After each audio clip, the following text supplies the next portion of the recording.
ఆపదామపహర్తారం దాతారం సర్వసంపదాం లోకాభిరామం శ్రీరామం భూయో భూయో నమామ్యహం.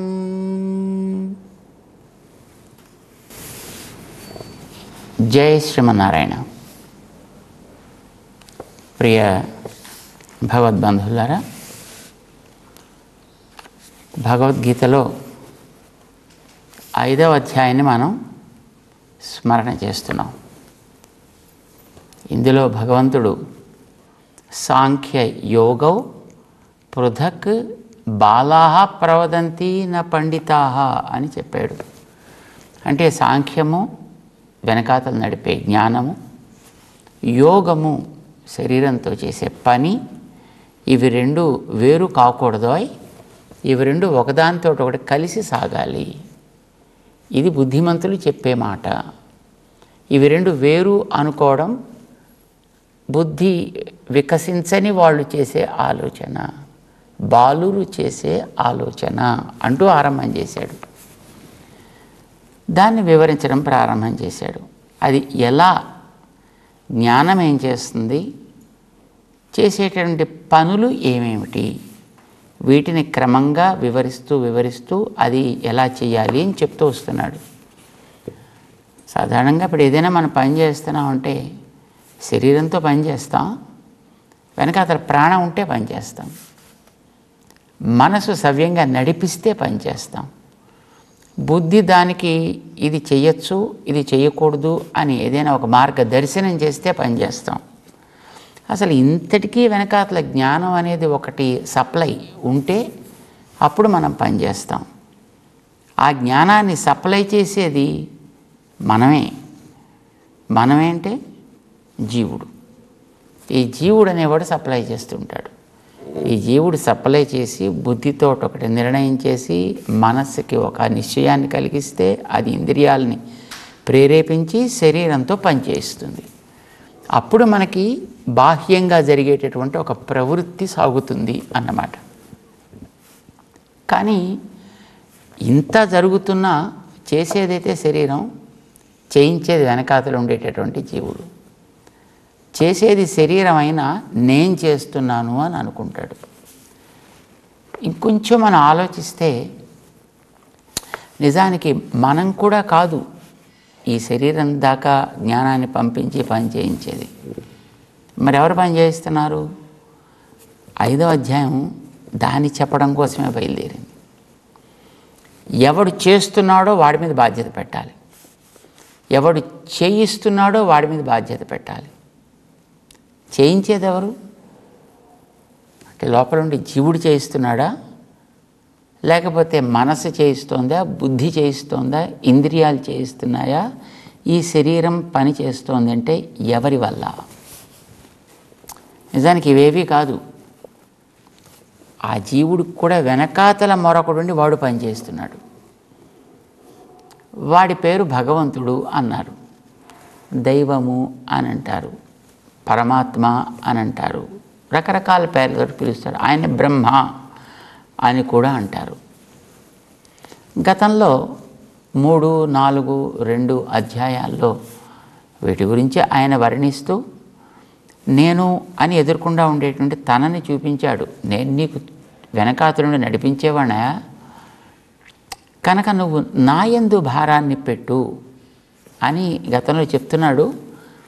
దాన్ని ఈ 5వ అధ్యాయంలో చివరికి వెళ్ళిన తర్వాత ఎందుకు పెట్టాలి ఆయన మీద అనే దాన్ని స్పష్టం చేస్తాడు. ఇందులో చివరి శ్లోకం ఒకటి ఉంది, భోక్తారం యజ్ఞ తపసాం సర్వలోక మహేశ్వరం సుహృదం సర్వభూతానాం జ్ఞాత్వా మాం శాంతిమృచ్ఛతి. చివరికి వెళ్ళిన తర్వాత చెప్తాడు. అక్కడ దాకా తీసుకువెళ్ళడానికి ముందర కావలసినటువంటి మార్గాన్ని తయారు చేస్తున్నాడు ఆయన. దీనికి ఒక పేరు పెట్టారు మన వాళ్ళు శాస్త్రంలో. దీన్ని స్థూలారుంధతి న్యాయము అని అంటుంటుంది. అంటే కనిపించే దాని దగ్గర నుంచి ఆరంభం చేసి దాన్ని అర్థం చేసుకునేట్లుగా చేస్తూ క్రమంగా క్రమంగా క్రమంగా కనిపించని దాని దాకా తీసుకువెళ్ళడము అని అర్థం. మనకి నక్షత్రాలను చూపించేటప్పుడు మనకంటే వివాహం చేసుకున్న వాళ్ళకి నక్షత్రాలను చూపించేటప్పుడు రాత్రి ఎప్పుడో ఇద్దరికి జరిగేవిట వివాహాలు. సో దంపతులు ఇద్దరికి తీసుకెళ్ళి వివాహాలు అయిన తర్వాత వాళ్ళకి నక్షత్రాలను చూపిస్తారు. అరుంధతి నక్షత్రాన్ని చూపించాలి అని నియమం ఏదో ఉంది. ఈ అరుంధతి నక్షత్రం ఎక్కడ ఉంటుంది అంటే ఆకాశంలో చూసి అరుంధతిని చూడవా అంటే ఏం కనిపిస్తుంది వాడికి? 6 కోట్ల అప్పు కనిపిస్తోందండి అన్నాడు పాపం ఆయన చూస్తే అట్లాగా. సో ఆ అరుంధతి నక్షత్రాన్ని చూపించడానికి మొట్టమొదటి కనిపించేదేదో ఒకటి చూపించాలి. క్రమంగా క్రమంగా క్రమంగా కనిపించని దాని దాకా తీసుకెళ్ళాలి. ఉత్తరపు దిక్కుకేసి చూస్తూ కొంచెం జాగ్రత్తగా గమనిస్తే ఓ 7 నక్షత్రాలు కనిపిస్తాయి. 4 రెక్టాంగులర్గా ఉంటాయి, ఒక 3 వెనకాతలకి తోకలా కనిపిస్తాయి.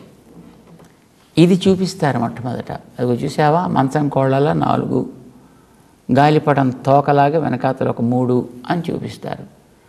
చూస్తే కనిపిస్తోందా? ఇదివరకు చిన్నప్పుడు వయసులో ఉండేటప్పుడు పెళ్ళిళ్ళు చేసేవారు కదా, వాడికి నిద్ర వస్తూ ఉంటుంది, ఆ పిల్లకి నిద్ర వస్తూ ఉంటుంది, చేయించే వాళ్ళకి నిద్ర వస్తూ ఉంటుంది, చేసేవాళ్ళకి నిద్ర వస్తూ ఉంటుంది. ఇంకా అడిగాడు కనుక పంతులు ఏం చెప్పాలి? కనిపిస్తోందా అంటే కనిపిస్తోందండి. కనిపిస్తుంది కదా 4 అంటే కనిపిస్తోందండి. చూసావా అరుంధతిని అంటే అదేనండి అరుంధతి అంటే కాదురా, ఆ 4 కనిపిస్తున్నాయి కదా, వాటి వెనకాల తోక కనిపిస్తోంది కదా, ఆ తోకగా ఉండే 3 చూసావా, అలా 1, 2, 3 అలా కనిపిస్తాయి. కనిపిస్తోందండి. ఆ 3 మధ్యలో ఉంటుంది చూసావా ఒకటి, కనిపిస్తోందండి. ఆ మధ్యలో కనిపించే దాని పేరే వశిష్ఠుడు అంటారు. ఓహో అలాగండి, సరే. ఆ వశిష్ఠుడు కొంచెం పక్కగా చూస్తే ఇంకో చిన్నది మిణుకు మిణుకు కనిపిస్తూ ఉంటుంది చూడు, అది అరుంధతి. అది చూడాలి అని అంటారు. ఎందుకు చూడాలి? వాళ్ళ అంత తంటాలు పడి అనేది అది వేరే విషయం అనుకోండి.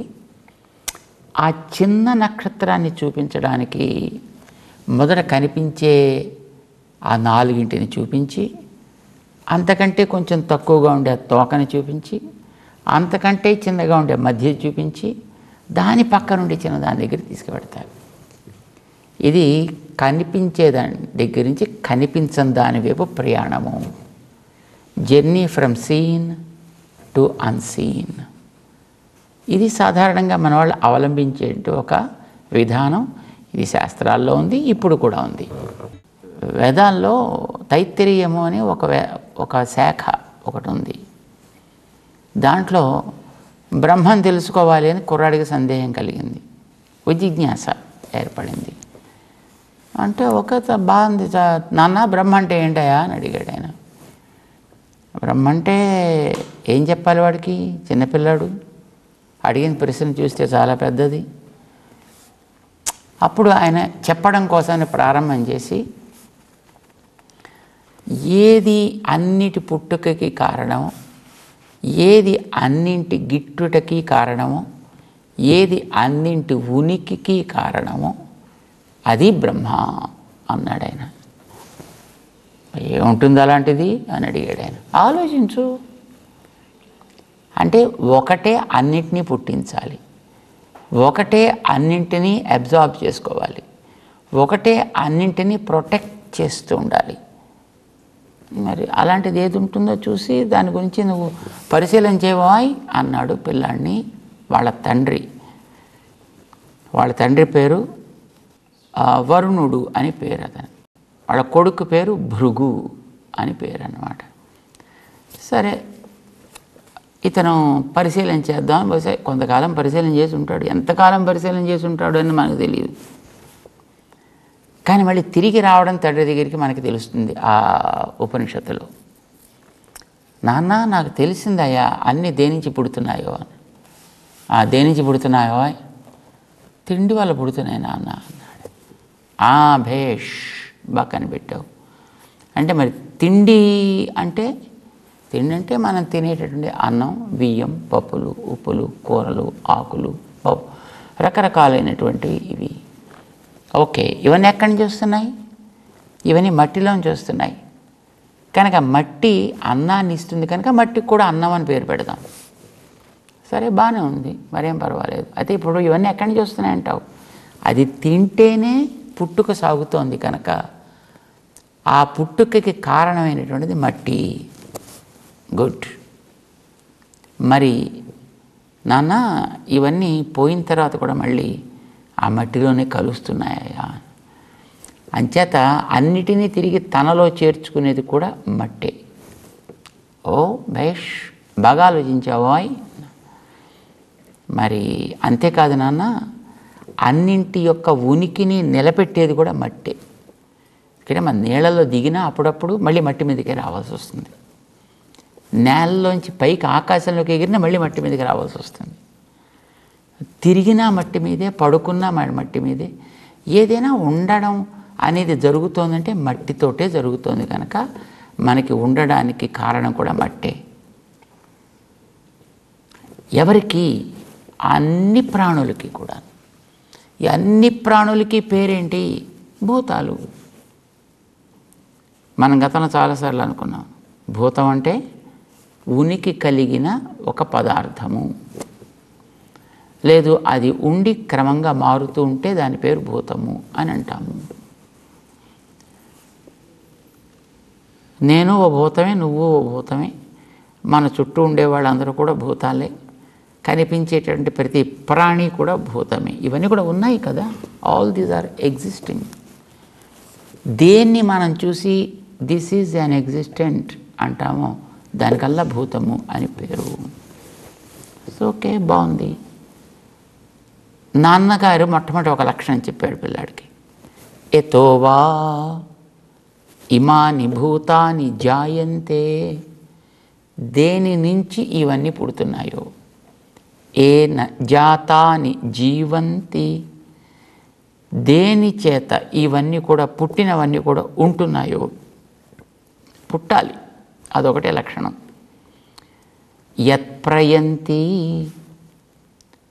దేంట్లోకి వెళ్ళి ఇవన్నీ చేరుతున్నాయో, అంతేకాదు అభిసంవిశంతి, మళ్ళీ తిరిగి రానక్కర లేకుండా ఉండే చోటుకి ఎలా చేరుతున్నాయో. తద్విజిజ్ఞాసస్వ తద్బ్రహ్మేతి, దాని పేరే బ్రహ్మ అంటారు. చేత నువ్వు అడిగావు బ్రహ్మ అంటే ఏమిటి అని. గొప్పది, పెద్దది, పెంచేది, ఆనందాన్ని ఇచ్చేది. ఏదది? నీకు మట్టే కనిపిస్తోంది నాన్న. సతపో తప్యత సతపస్తప్త్వా, ఎంతకాలం దాని మీద అతను ఆలోచన చేశాడు అనేది మనకు తెలియదు. కానీ చేసిన ఆలోచన అద్భుతంగా చేశాడు పిల్లాడు మాత్రం. చక్కగా 3 లక్షణాలు నాన్నగారు చెబితే ఆ లక్షణాలు దేనికి పడతాయి అనేది అతను సవ్యంగా గమనించాడు. గమనించి వచ్చాడు, తండ్రి గారితో చెప్పాడు. తండ్రి గారు విన్నారు. పిల్లవాడి యొక్క ఆలోచన శైలి బాగుంది కనుక ఇతన్ని ఇంకొక మెట్టు పైకి ఎక్కేట్టుగా చేయాలి అనుకున్నాడు. ఓకే, పిల్లవాడితో చెప్పాడు ఆయన. నాయనా, నువ్వు మట్టిలోంచి వచ్చే అన్నం వల్ల ఇవన్నీ కూడా బతుకుతున్నాయి, మట్టిలోనే కలుస్తున్నాయి, మట్టి మీద జీవిస్తున్నాయి. ఇదంతా చాలా చక్కగా చెప్పావు, చాలా బాగుంది. ఈ ప్రాణులన్నిటికీ కదా. కానీ ఈ ప్రాణులు ఈ మట్టి మీద తినాలన్నా, తిరగాలన్నా, ఉండాలన్నా, ఏదన్నా మరి ఒకసారి బతికి ఉన్నాయి, ఒకసారి పోయాయి అని ఇలా అంటున్నారు కదా. మరి అన్నం లేకపోయినా కొంతమంది ఉంటున్నారు కదా, అన్నం లేకపోయినా కొంతకాలం ఉండగలుగుతున్నారు కదా, అన్నం లేకపోయినా తిరగగలుగుతున్నారు కదా. మరి చూడు, ఆలోచించి చూడు. నువ్వు అన్నం వల్ల ఇవన్నీ జీవిస్తున్నాయి అన్నావు, కానీ అన్నాన్ని వదిలిపెట్టి ఉండేవాళ్ళు కూడా కొంతమంది ఉంటున్నారు కదా. ఆలోచించి చూడు ఒకసారి, మళ్ళీ కొంచెం తపస్సు చేశాడు, మళ్ళీ వెళ్ళాడు పిల్లాడు. ఎంతకాలం మళ్ళీ పరిశీలన చేశాడు అనేది మనకు తెలియదు. కానీ మళ్ళీ తిరిగి వచ్చాడు నాన్నగారి దగ్గర కొంతకాలం తర్వాత. తండ్రి గారితో చెప్పాడు, నాన్న నిజానికి నేను అనుకున్నాను మట్టి వల్లని, కానీ కాదు, ఇవన్నీ ప్రాణం వల్ల బతుకుతున్నాయి, ప్రాణం ఉంటే జీవిస్తున్నాయి, ప్రాణం పోతే లేకుండా పోతున్నాయి, ప్రాణం ఉన్నప్పుడే వీటి యొక్క ఆ గమనం జరుగుతోంది తప్ప మిగతా అప్పుడు కాదు. కనుక అన్నం అనేది వాస్తవమే అయినా అన్నం కంటే కూడా అన్నాన్ని వదిలినప్పటికీ కూడా కొంతకాలం ఉండగలుగుతున్నాయి అంటే ప్రాణం వల్ల. ప్రాణం లేకపోతే ఇవే ఉండలేకపోతున్నాయి, ప్రాణం మీద జీవిస్తున్నాయి. కనుక అన్నమే బ్రహ్మ కాదు నాన్న, అన్నం కూడా బ్రహ్మ, కానీ ఇది మినీ బ్రహ్మ. కానీ నిజమైనటువంటి బ్రహ్మ ప్రాణము అన్న కనిపించింది. ప్రాణో బ్రహ్మేతి వ్యజానాత్. ఎందుకని? ప్రాణాద్యేవ ఖల్విమాని భూతాని జాయంతే ప్రాణేన జాతాని జీవంతి ప్రాణం ప్రయంత్యభిసంవిశంతి. పాపం చూశాడుగా తండ్రి, కరెక్ట్, నువ్వు చెప్పింది చాలా బాగా చెప్పావు, నీ యొక్క గమనం చాలా బాగుంది, నువ్వు నిజంగా ఆలోచిస్తున్నావు, బాగా ఆలోచిస్తున్నావు. అన్నం ఉన్నా ఒక్కొక్కవేళ అన్నాన్ని మానినప్పటికీ కూడా బ్రతకగలుగుతున్నాడు, కానీ ప్రాణం లేకపోతే మాత్రం బ్రతకలేకపోతున్నాడు, ప్రాణం లేకపోతే ఉండలేకపోతున్నాడు. ప్రాణాలు పోతేనే ఇంకెందుకు పనికిరాని స్థితి ఏర్పడుతోంది. కనుక ప్రాణమే కారణము మానవ జీవితానికి. చేత ప్రాణం బ్రహ్మ అనొచ్చా అంటే ఎస్ నాన్న, ప్రాణమే బ్రహ్మ. మరి ప్రాణం బాగుంది, కానీ అప్పుడప్పుడు కొంతమంది ఆ ప్రాణాన్ని కూడా నియంత్రిస్తున్నారు. గాలి మామూలుగా మనం ఏదో నిమిషానికి ఓ 10 సార్లు 15 సార్లు పీల్చడం వదలడం ఇట్లాంటిది మనం చేస్తున్నాం కనుక బతుకుతున్నాం అని అనుకుంటున్నావు. కానీ కొంతమంది గంటల తరబడి ప్రాణాన్ని స్తంభింపజేసి ఉంటారు. కొంతమంది రోజుల తరబడి ప్రాణాన్ని స్తంభింపజేస్తారు, కొంతమంది నెలల తరబడి స్తంభింపజేస్తారు, కొంతమంది సంవత్సరాల తరబడి స్తంభింపజేసేవాళ్ళు కూడా ఉంటారు. కొంతమంది ఎక్కడో గుహల్లోకి వెళ్ళిపోయి కూర్చుని గాలి చూడడానికి అవకాశం లేని చోట ఏడాది 2 ఏళ్ళు అలా ఉంటూ ఉంటారు. అలా ఉండేవాళ్ళు కొంతమంది ఉన్నారు. అలా ఎలా ఉండగలుగుతారు అంటే వాళ్ళు ఒక హైబర్నేషన్ మూడ్లోకి వెళ్ళిపోతారు అన్నమాట. వాళ్ళలాగా మొత్తం అంతా స్టాండ్ స్టిల్ అయిపోతుంది. అంతవరకు వాళ్ళు గాలి పీల్చరు, గాలిని వదలరు. మరి ఉంటున్నారు కదా జీవులు అలాగా. చేత ప్రాణాన్ని గాలి పీల్చుకుంటూ ఉంటూనే గాలితోనే అది ఉంటేనే వీడు ఉండడం, లేకపోతే లేకపోవడం అది లేదు కదా అన్నాడు నాన్న పిల్లవాడితోటి. అవునా, నా నిజమే, మళ్ళీ వస్తా అన్నాడు. సతపోతప్యత సతపస్తప్త్వా. మళ్ళీ వెనక్కి తిరిగి వచ్చాడు, కొంతకాలం తపస్సు చేసి. వచ్చిన తర్వాత అతనికి తెలిసింది, నాన్న ప్రాణాన్ని కూడా మనిషి కావాలనుకుంటే నిలపచ్చు, మనస్సుతో నిలపచ్చు. అయితే మనస్సు ఉంటే వాడికి బ్రతుకు వస్తుంది, మనస్సుంటే బ్రతుకు పోతుంది, మనస్సుంటే బ్రతుకు నిలుస్తుంది. కనుక మనో బ్రహ్మేతి వ్యజానాత్, మనస్సు బ్రహ్మ అని చెప్పాడండి ఆయన. తర్వాత మళ్ళీ తండ్రి గారు మళ్ళీ మార్గదర్శనం చేస్తారు. మనస్సు వల్లనే జరుగుతున్నాయా లేదో ఒకసారి చెక్ చేయవా. మనస్సు అనేది ఒక పరికరం. మనస్సు ఇలా ఉండాలనుకుంటే అలా ఉంటుంది, అలా ఉండాలనుకుంటే అలా ఉంటుంది. ఎందుకని అంటే మళ్ళీ ఆలోచించి వస్తా అని పెడతాడు ఆ పిల్లాడు. మళ్ళీ తిరిగి వచ్చాడు. నాన్న తెలిసిందయా, మనస్సుని కూడా కంట్రోల్ చేసేటటువంటిది మనిషి యొక్క బుద్ధి, జ్ఞానము. కనుక విజ్ఞానం బ్రహ్మేతి వ్యజానాత్, విజ్ఞానమే బ్రహ్మమయ. జ్ఞానముతోటే మనస్సును నడిపిస్తున్నాడు, జ్ఞానంతోటే వాయు సంచారం జరుగుతోంది, జ్ఞానంతోటే ఆహారం తయారవుతోంది, మట్టిలో ఉండడం పోవడం ఇవన్నీ కూడా జ్ఞానంతో జరుగుతాయి. జ్ఞానం బ్రహ్మ అన్నాడు. మరి ఆ జ్ఞానం కూడా ఒకసారి పనిచేస్తుంది, ఒకసారి పనిచేయట్లేదు కదా. అంటే అప్పుడు ఆనందో బ్రహ్మేతి వ్యజానాత్, జ్ఞానమును కూడా నడిపించేటటువంటి తత్వం ఒక్కటి ఉందయా, అది అనుకూలతని ఆస్వాదింపచేసేటటువంటి ఆనందం అనే పేరు కలిగిన తత్వం ఒక్కటి, అదే బ్రహ్మము అని చెప్తాడైన. ఇప్పుడు నీకు తెలిసింది. అప్పుడు అతన్ని అంగీకరిస్తాడు ఆ తండ్రి అని ఉపనిషత్తు మనకి చెప్తుంది. అర్థాత్ ఆనందం దాకా తీసుకువెళ్ళడానికి అన్నం దగ్గర నుంచి ప్రారంభించి అన్నము, ప్రాణము, మనస్సు, విజ్ఞానం, విజ్ఞానమును కలిగిన విజ్ఞాత జీవుడు వెంట నడిపించేటటువంటి ఆనంద స్వరూపుడు అయినటువంటి బ్రహ్మము అని అక్కడ దాకా కనిపించే వస్తువు దగ్గరించి ప్రారంభించి కనిపించని దాకా తీసుకువెడతాడు.